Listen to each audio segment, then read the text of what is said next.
The brain, our brains, change on the basis of what we're doing. If I am reading a book, my brain is operating differently from when I'm making a decision about whether to go on a vacation to France or a vacation to Bahamas. When I'm meditating, my brain is different.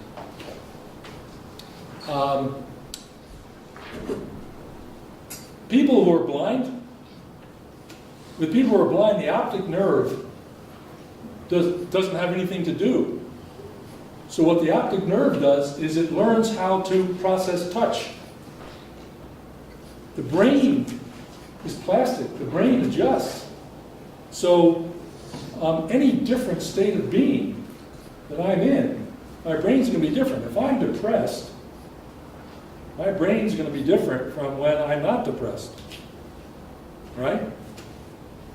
But we don't have any reason to believe that the brain caused the depression.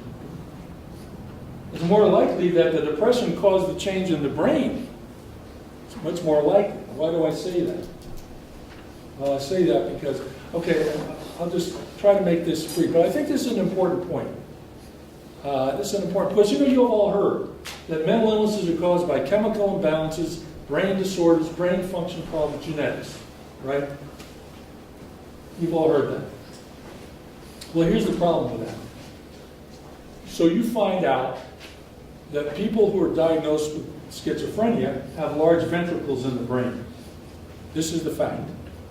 People diagnosed with schizophrenia tend to have large ventricles. But it's not clear enough to be able to use as a diagnosis. No mental illness is diagnosed through any kind of brain scan or laboratory test. That does not happen anywhere in this country. No mental illness is diagnosed that way. So here's the problem. You find out that people with schizophrenia have large ventricles in the brain, but you don't know if the state of being we call schizophrenia caused the large ventricles, or if the large ventricles caused the state of being we call schizophrenia. You don't know that. No scientist knows that. No psychiatrist knows that. We don't have the ability scientifically to know that. So we do interpretations. The psychiatrists say, well, it's the large ventricles that are causing the schizophrenia. No, you don't have any evidence of that. And if we did what is called, if we used parsimony, right? Parsimony is a scientific principle. And here's the principle. When you have a finding and you have different interpretations of it, right? What you should do is go look at similar situations that we know about. Okay, so if you did that with this case of schizophrenia and ventricles, you would go, I think, to the stress response. The stress response is very similar, right? It's a mind-body. It's a profound physiological dynamic in the stress response, right? More blood flows, more oxygen in the blood. The blood's going to the heart, the brain, the muscles. Pain threshold goes up. Norepinephrine, noradrenaline. Endocrine system is going wild. Right? But why did that happen? Why did that stress response happen? It happened because somebody saw some threat. A human being said, there's a problem there, there's a threat. There's something that's going to be hard for me to do. My job is horrible, I hate it, can't stand it, my relationship is horrible. The stress response happens because the human being has a problem. Something has happened. So why wouldn't we think the same thing about the ventricles, right? Why didn't we think the ventricles must have been caused because this person in the state of schizophrenia had a problem? They had a problem they were dealing with, a very serious problem. They were scared. Am I making myself clear?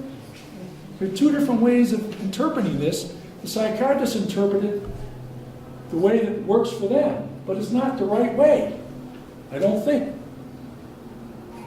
Human beings are not random organisms. Things don't just happen to us.